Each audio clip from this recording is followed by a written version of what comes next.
बिस्मिल्लाहिर्रहमानिर्रहीम। अस्सलाम वालेकुम। मेरे चैनल का नाम है लर्स टू नेचर और मेरी आज की वीडियो गार्डनिंग टिप्स पे है।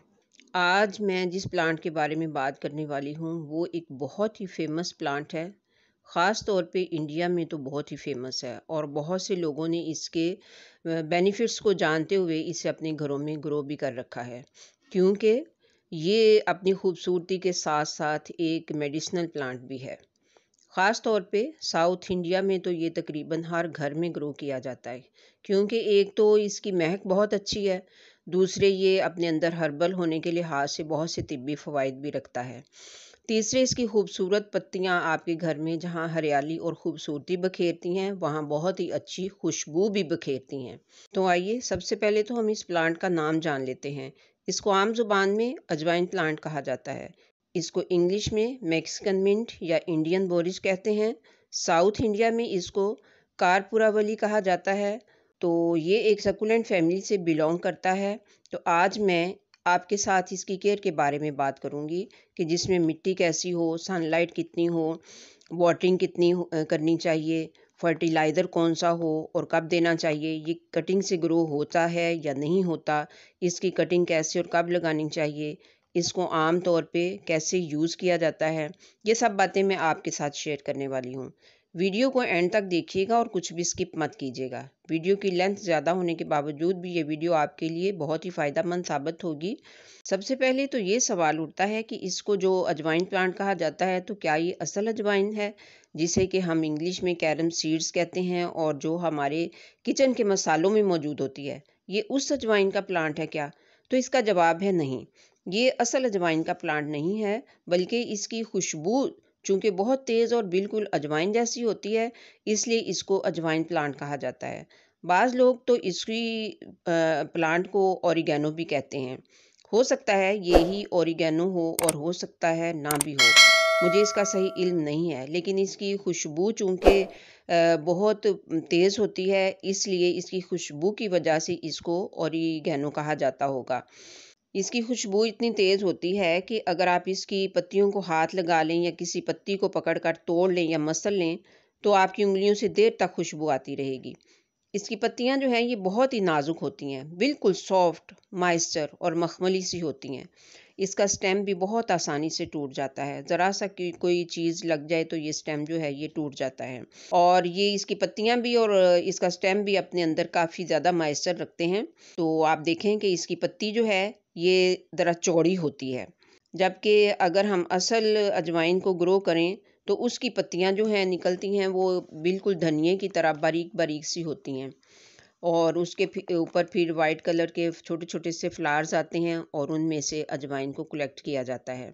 हमारे यहाँ यानी पाकिस्तान में लोग इसकी अफ़ादियत से ज़्यादा वाकिफ़ नहीं हैं, इसलिए गार्डनिंग के शौकीन हज़रात इसे सिर्फ़ घरों में सजावट के लिए लगाते हैं। लेकिन इंडियन लोग सजावट के साथ-साथ इससे फ़ायदे भी उठाते हैं। तो इसके क्या-क्या फ़ायदे हैं, इन पे मैं बाद में अलग से वीडियो बनाऊँगी इंशाअल्लाह। तो इतना थोड़ा-सा बता देती हूँ कि इसको कहवे में भी इस्तेमाल करते हैं, इसकी पत्तियों को तड़का लगाने में भी इस्तेमाल किया जाता है और इसकी पत्तियों को पकौड़ों में भी शामिल किया जाता है और ये पेट की बीमारियों के लिए ख़ास तौर पे बहुत अच्छा माना जाता है। तो अब बात करते हैं कि इसको ग्रो करते वक़्त इसकी मिट्टी कैसी होनी चाहिए। मिट्टी बिल्कुल इसकी वेल ड्रेन होनी चाहिए, ऐसी कि इसमें पानी बिल्कुल भी रुकना नहीं चाहिए। जब मिट्टी तैयार करें तो आम गार्डन सॉइल ले लीजिए। 40% गार्डन सॉइल, 30% सैंड यानी कंस्ट्रक्शन वाली रेत जो होती है और 30% गोबर खाद शामिल कर लीजिए। बस आपकी मिट्टी जो है वो बेहतरीन मिट्टी तैयार हो जाती है।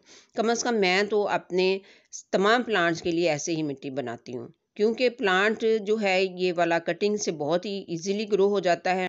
तो अगर आप चाहें तो इसकी कटिंग जो है वो इस तरीके से लगा दें।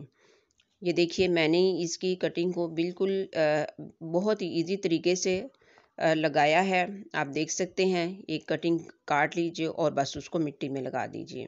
मैंने इसकी कटिंग्स को दिसंबर, फरवरी, मार्च और मई में भी लगा के देखा है और मेरी वो सारी कटिंग्स जो हैं वो सारी सक्सेसफुल हो गई हैं। मतलब ये है कि किसी भी मौसम में आप इसकी कटिंग लगा सकते हैं। ये देखिए, ये कटिंग जो है मैंने एक लगाई थी पहले, फिर नेक्स्ट डे मैंने इसमें एक और कटिंग लगा दी थी। तो अब आप दोनों का रिज़ल्ट जो है वो देख सकते हैं। ये दोनों कटिंग्स मैंने मार्च में ग्रो की थी। अब मई का आखिरी हफ्ता चल रहा है, तो आप रिज़ल्ट देख सकते हैं। तो फर्टिलाइज़र जो है वो साल भर में सिर्फ़ एक मरतबा ही मिट्टी में शामिल करेंगे और फिर उसके बाद साल में एक मरतबा ही थोड़ा-थोड़ा सा शामिल करते रहें। जो भी फर्टिलाइज़र आपको पसंद हो या जो आपके पास अवेलेबल हो, चाहे पत्तों की कंपोस्ट हो या वर्मी कंपोस्ट हो या काऊ डंग कंपोस्ट हो।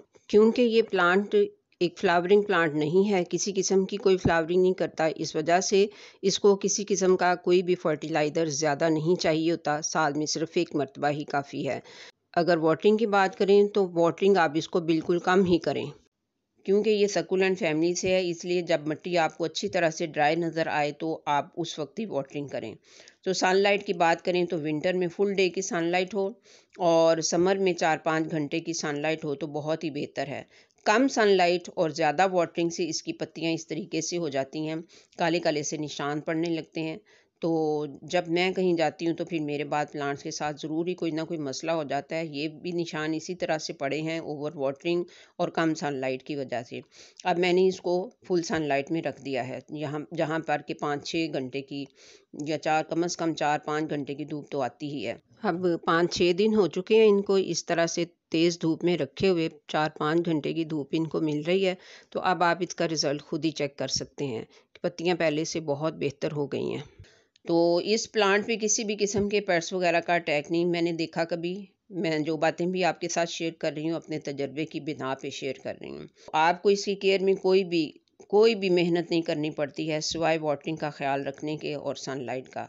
आप इसकी कटिंग को लगाएं, छोटी से छोटी कटिंग भी बड़ी आसानी से ग्रो हो जाती है। किसी भी मौसम में लगाएं, ये मुफ्त के प्लांट आपके पास तैयार हो जाते हैं, जितने मर्जी आप ग्रो कर लें। जितना आप इसको कट करेंगे उतना ही आपका प्लांट भी घना होता जाएगा और आपके प्लांट बढ़ते भी जाएंगे अगर आप कटिंग को ग्रो कर लेते हैं साथ के साथ। तो आज के लिए इतना ही काफ़ी है। बहुत जल्द मैं इसके बेनिफिट्स पे भी वीडियो अपलोड करूँगी इंशाल्लाह, ताकि आप इसको लगाने के बाद फ़ायदा भी उठा सकें। वीडियो अच्छी लगी तो लाइक कर दीजिए।